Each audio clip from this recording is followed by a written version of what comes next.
بخاری شریف میں حضور پاک کا ارشاد ہے کہ اس طرح نماز پڑھو جس طرح تم مجھ کو نماز پڑھتے دیکھتے ہو۔ سوال یہ کہ حضور نے کس طرح نماز پڑھی، جبکہ بخاری شریف میں حضور نے رفع یدین کی نماز پڑھی ہے۔ بخاری شریف میں حضور نے رفع یدین کی نماز پڑھی ہے۔ دیکھیے حضور نے مختلف طریقوں اختیار کیے مختلف اوقات میں۔ اب صحابہ کا طرز عمل یہ ہوتا تھا کہ مثلاً ایک روایت آتی ہے کہ ایک صحابی حضور سے ملنے آئے تو بدوی تھے، دیہات کے آدمی تھے، انہوں نے حضور کو دیکھا کہ آپ کا گریبان کھلا ہوا تھا، آپ نے بٹن لگائے ہوئے نہیں تھے۔ پھر انہوں نے ساری عمر اپنے گریبان کے بٹن نہیں لگائے کہ میں نے محمد کو اس طرح دیکھا ہے صلی اللہ علیہ وسلم۔ اب یہ ان کا جذبہ ہے، ان کی نیکی ہے، اتباع کا جذبہ ہے۔ یا ایک سفر میں کسی کو دیکھا، کسی نے دیکھا کہ حضور ایک درخت کے نیچے سے ہو کر گزرے، اب وہ جب بھی جاتے تھے ادھر اس کے نیچے سے ہو کر گزرتے تھے، چاہے اس کی کوئی مقصد نہیں، لیکن یہ بھی ایک اتباع کا جذبہ ہے۔ تو اس میں یہ ہے کہ نماز کی بعض چیزیں ایسی ہیں کہ جن میں معلوم ہوتا ہے کہ حضور کچھ اس میں رد و بدل کرتے رہے۔ کبھی آپ نے ہاتھ بالکل کھلے چھوڑ کر بھی نماز پڑھی ہے، کبھی آپ نے ہاتھ نیچے باندھے ہیں، کبھی اوپر باندھے ہیں۔ اسی طریقے سے رفع یدین کبھی ایسا بھی ہوا ہے کہ آپ نے وہ کی ہے جیسے کہ اہل حدیث حضرات کرتے ہیں، اور جیسے کہ یہ شیعہ کرتے ہیں وہ اس سے بھی زیادہ کرتے ہیں رفع یدین۔ اہل حدیث سے آگے ہیں، وہ بہت آگے ہیں رفع یدین کے اندر۔ اور ایک رائے یہ ہے کہ حضور نے آخری زمانے میں آ کر سارے رفع یدین چھوڑ دیے تھے سوائے یہی جو تکبیر تحریمہ کے بعد ہے۔ اب یہ روایات، اب یہ بحث ہو جائے گی علمی، کس روایت کا کیا مقام ہے، کس کی کیا حیثیت ہے۔ بخاری شریف میں جو روایت ہے وہ یہی ہے رفع یدین کی، جو آپ صحیح کہہ رہے ہیں، لیکن یہ کہ بخاری شریف واحد کتاب تو نہیں ہے حدیث کی، مصنف عبد الرزاق ایک کتاب ہے، اور اسی طریقے سے اور اس میں یہ کہ امام مالک کے پیروکار، حالانکہ امام مالک مدینے کے دارالہجرہ کے امام ہیں، وہ رفع یدین نہیں کرتے۔ امام شافعی کے کرتے ہیں، امام مالک کے نہیں کرتے، امام ابو حنیفہ کے نہیں کرتے۔ تو ان چیزوں میں بہت زیادہ پریشان ہونے کی ضرورت نہیں ہے۔ اصل جو معجزہ ہے حضور کا اور اسلام کا وہ یہ ہے کہ 1400 برس گزر گئے لیکن نماز کے ضمن میں اتنا اختلاف نہیں ہے کہ تمام مسلمان باجماعت نماز نہ پڑھ سکیں۔ دیکھیے رفع یدین کرنے میں جماعت ٹوٹی نہیں، آپ نے کیا یا نہیں کیا، جماعت کی فارمیشن برقرار رہی۔ فرض کیجئے کوئی شخص یہ سمجھتا کہ پہلے سجدہ ہے پھر رکوع ہے، تو اب یہ دو آدمی ساتھ نماز نہیں پڑھ سکتے، جن میں سے ایک کے نزدیک پہلے رکوع ہے پھر سجدہ ہے، دوسرا یہ سمجھتا ہے کہ نہیں پہلے سجدہ ہے پھر رکوع ہے، نہیں ہو سکتا، ان کی جماعت اب جمع نہیں ہو سکتی۔ یا کسی کا یہ خیال ہو کہ جیسے ہر رکعت میں رکوع ہے کہ سجدہ بھی ایک ہے، وہ ایک سجدہ کر کے کھڑا ہو جائے۔ اب ظاہر بات ہے دوسرا شخص جس کے نزدیک دو سجدے ہیں وہ ایک اور سجدہ کرے گا، فارمیشن ٹوٹ گئی، اب وہ ساتھ نماز نہیں پڑھ سکتے۔ 1400 برس بیت گئے، مشرق بعید سے مغرب بعید، پوری دنیا، آج تو کوئی کونا ہے ہی نہیں جہاں مسلمان نہ ہو، لیکن جو سالڈ مسلمان جو ہیں وہ تو آپ سمجھیے کہ انڈونیشیا سے لے کر موریتانیہ تک تو مسلمانوں کی کتنی بڑی تعداد، لیکن کہیں ایسا نہیں ہے کہ آپ کی فارمیشن ٹوٹتی ہو۔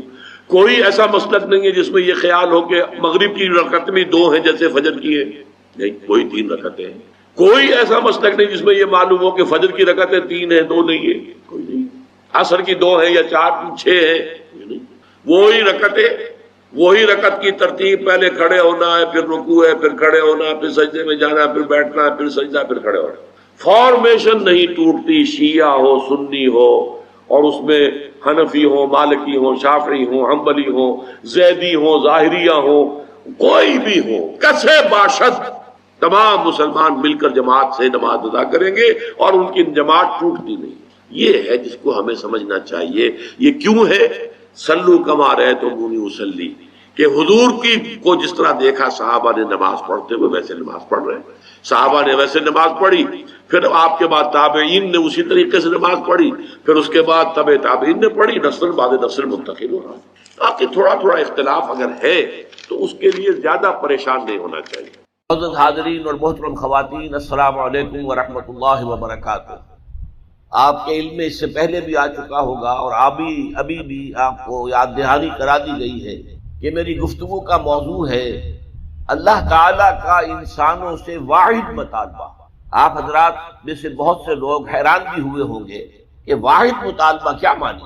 اللہ کے تو مطالبے بہت ہیں، نماز پڑھو 5 وقت، روزہ رکھو رمضان کا، صاحب نصاب ہو تو زکوٰۃ ادا کرو، اور صاحب استطاعت ہو تو حج کرو، اپنا مال خرچ کرو اللہ کی راہ میں، خنزیر مت کھاؤ، مردار مت کھاؤ، خون مت کھاؤ، اور جو چیزیں اللہ کے سوا کسی اور کے نام پر ذبح کی گئی ہوں ان کا گوشت مت کھاؤ، شراب نہ پیو، سود مت کھاؤ، جوا مت کھیلو، شریعت کے احکام جتنے بھی ہیں وہ اللہ کے مطالبات ہیں، لیکن مسئلہ یہ ہے کہ اگر ہم ایک لفظ میں کہنا چاہیں کہ ہمارا رب ہم سے کیا چاہتا ہے، ایک لفظ، اس کے لیے میں آپ کو ایک حدیث بھی سنا دوں۔ ایک بدو صحابی حضور کی خدمت میں حاضر ہوئے، دیہاتی تھے۔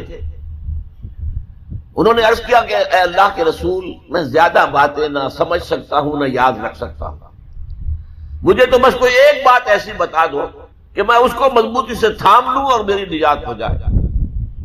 حضور نے یہ نہیں فرمایا کہ یہ تم کیا بے وقوفی والا سوال کر رہے ہو، تو ایک بات تو نہیں ہے، دین کی تو بہت سی باتیں۔ آپ نے تو ہمیں بھی اصول بتایا ہے کہ کلم الناس علی قدر عقولہم، لوگوں سے گفتگو کیا کرو ان کی عقل اور فہم کے مطابق۔ لہذا آپ نے جواب دیا قل آمنت باللہ ثم استقم، بات ختم، کہو میں ایمان لایا اللہ پر، پھر اس پر جم جاؤ۔ اب یہ کہنا تو آسان ہے میں اللہ پر ایمان لایا، لیکن جم جانا، ثم استقم، اس استقامت میں قیامت مضمر ہے۔ اسی طرح ایک لفظ میں اگر آپ اللہ تعالیٰ کے تمام احکام کو جمع کرنا چاہیں تو وہ لفظ عبادت ہے۔ ابھی میں نے سب سے پہلے آپ کو سورہ نوح کی ابتدائی آیت سنائی۔ اللہ فرماتا ہے انا ارسلنا نوحا الی قومہ، ہم نے بھیجا تھا نوح کو اس کی قوم کی طرف، ان انذر قومک من قبل ان یاتیہم عذاب الیم، کہ اپنی قوم کو خبردار کر دو اس سے پہلے کہ دردناک عذاب آ جائے۔ اس حکم پر عمل کرتے ہوئے حضرت نوح نے کیا کہا؟ یا قوم اعبدوا اللہ واتقوہ واطیعون، اے میری قوم کے لوگوں اللہ کی عبادت کرو، اس کا تقوی اختیار کرو اور میری اطاعت کرو۔ تو آپ نے دیکھا ہوگا کہ مکی صورتوں میں، سورہ اعراف میں، سورہ یونس میں، سورہ شعراء میں بار بار اولو العزم رسول جو ہیں اللہ کے، حضرت نوح علیہ السلام، حضرت ہود علیہ السلام، حضرت صالح علیہ السلام، حضرت لوط علیہ السلام، حضرت شعیب علیہ السلام، حضرت ابراہیم علیہ السلام، حضرت موسیٰ علیہ السلام، حضرت عیسیٰ علیہ السلام، ان سب کی دعوت ایک ہے، یا قوم اعبدوا اللہ ما لکم من الہ غیرہ، اے میری قوم کے لوگوں اللہ کی عبادت کرو، اس کے سوا تمہارا کوئی معبود نہیں ہے۔ کہیں الفاظ آتے ہیں یا قوم اعبدوا اللہ واطیعون، اے میری قوم کے لوگوں اللہ کی عبادت کرو اور میری اطاعت کرو۔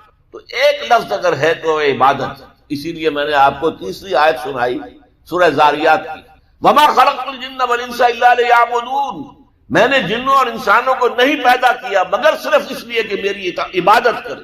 گویا کہ غرض تخلیق آدم، انسانوں کی تخلیق کا مقصد یہ ہے کہ وہ اللہ کی عبادت کرے۔ کس قدر اہم لفظ ہے۔ اسی کے لیے اس کی ترجمانی کرتے ہوئے کہا تھا شیخ سعدی رحمۃ اللہ علیہ نے، زندگی آمد برائے بندگی، زندگی بے بندگی شرمندگی۔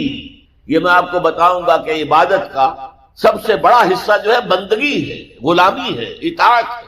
تو انسان کا مقصد تخلیق عبادت ہے۔ البتہ اس میں جو بات سمجھنے کی ہے وہ یہ ہے، عبادت ہمہ تن، ہمہ وقت، ہمہ وجوہ درکار ہے۔ اللہ کی بندگی، اللہ کی غلامی، اللہ کی عبادت، اس کا تقاضا کیا ہے؟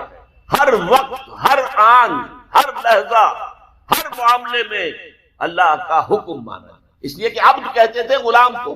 آج کل غلامی کا وہ تصور دنیا میں کہیں نہیں ہے۔ غلام اپنے آقا کی ملکیت ہوتا تھا، غلام کو جب چاہے آقا قتل کر دیتا تھا، اس پر کوئی مقدمہ نہیں تھا، نہ 302 کا، نہ 303 کا، نہ 304 کا، کوئی مقدمہ نہیں۔ بالکل ایسے جیسے آپ کی بکری ہو، آپ اس کو ذبح کریں، گوشت کھائیں، بانٹیں اپنے دوستوں میں، تو کوئی آپ سے پوچھ سکتا ہے بکری کیوں ذبح کی؟ اسی طرح آقا جو ہے اپنے غلام کو اگر ذبح کرتا تھا تو کوئی اس سے نہیں پوچھتا تھا کہ تم نے کیوں کیا، اس لیے کہ میرا غلام ہے، میرا غلام تھا، میں نے اس کو ذبح کر دیا۔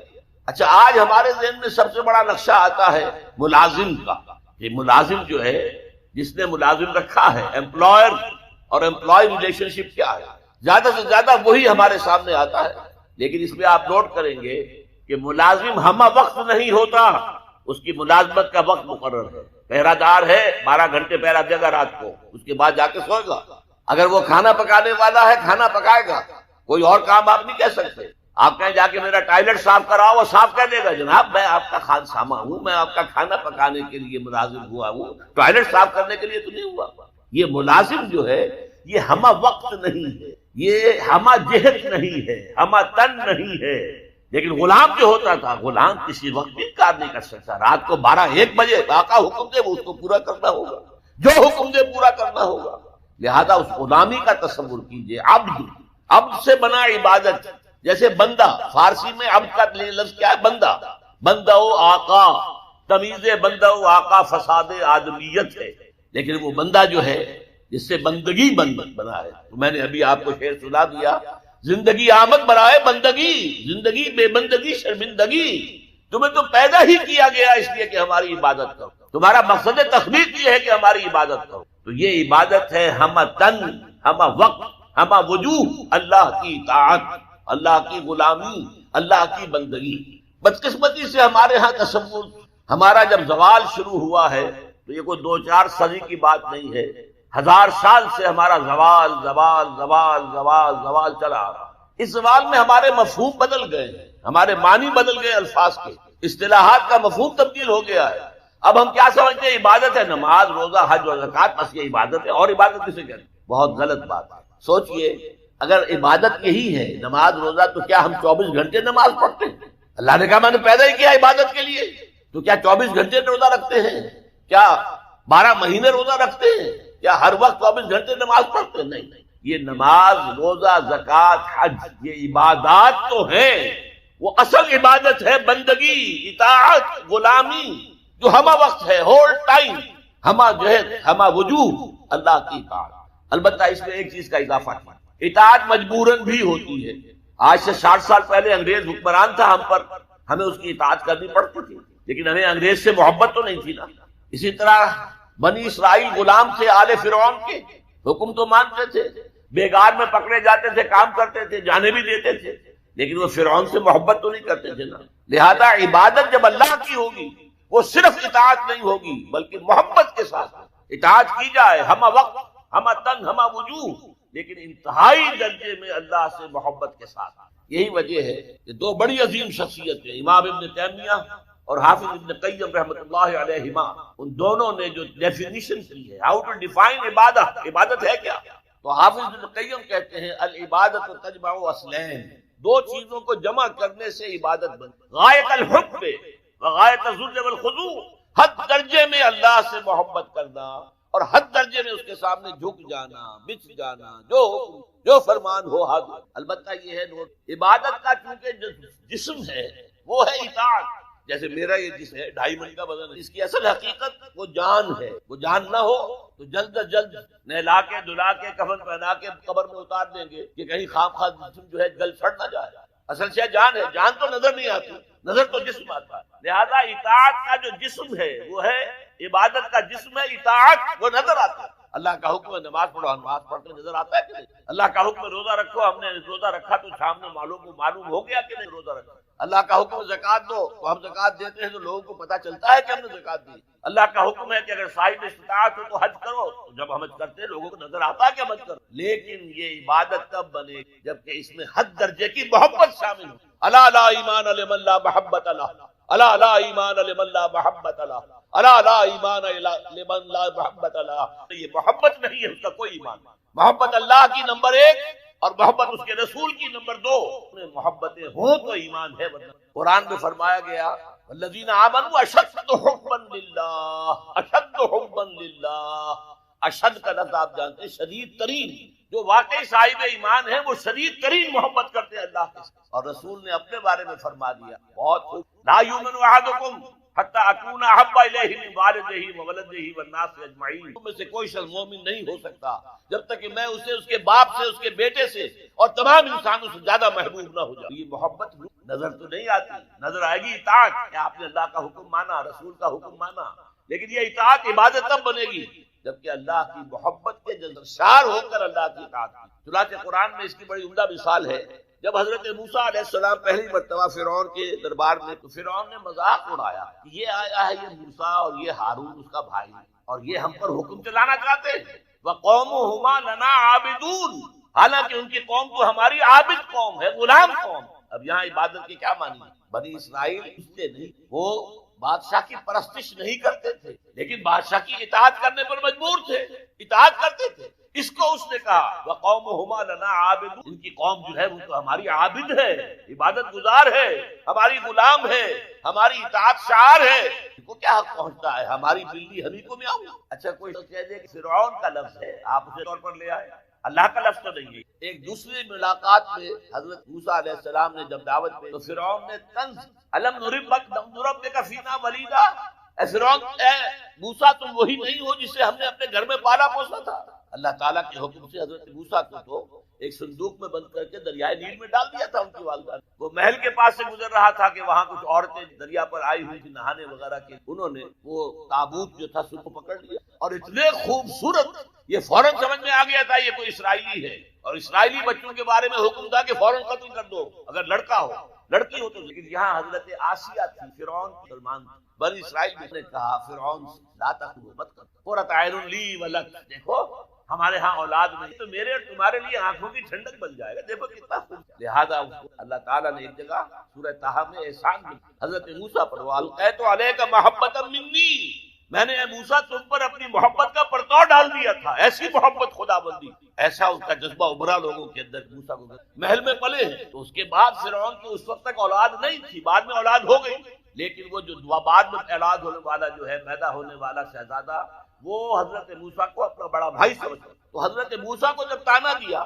الم نربک فینا ولیدا، اے موسیٰ تم وہی نہیں ہو جسے ہم نے بچپن میں پالا پوسا تھا، ہمارے ٹکڑوں پر پلے اور آج ہمارے منہ کو آ رہے ہو؟ اس کا جواب کیا دیا؟ تلک نعمت تمنھا علی ان عبدت بنی اسرائیل، بڑا احسان کیا تم کہ مجھے اپنے گھر میں پال دیا اور میری ساری قوم کو غلام بنا رکھا ہے۔ ان عبدت بنی اسرائیل، یہاں بھی لفظ عبادت ہے، تو لفظ عبادت کا پہلا اطلاق اطاعت پر ہے، البتہ اس کی روح جو ہے وہ محبت ہے، روح نظر نہیں آئے گی، جسم نظر آئے گا، لہذا عبادت کا جسم اطاعت، اللہ کی اطاعت ہمہ تن ہمہ وقت ہمہ وجوہ، اور اللہ کی اطاعت کا راستہ اللہ کے رسول کی اطاعت۔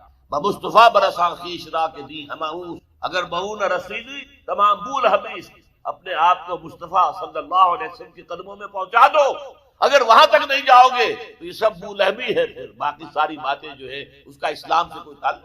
اور حضور کی حدیث میں آپ کو سنا دوں، لا یؤمن احدکم حتی اکون احب الیہ من والدہ وولدہ والناس اجمعین، تم میں سے کوئی شخص مومن ہو ہی نہیں سکتا جب تک کہ میں اسے تمام انسانوں سے، یہاں تک کہ اپنے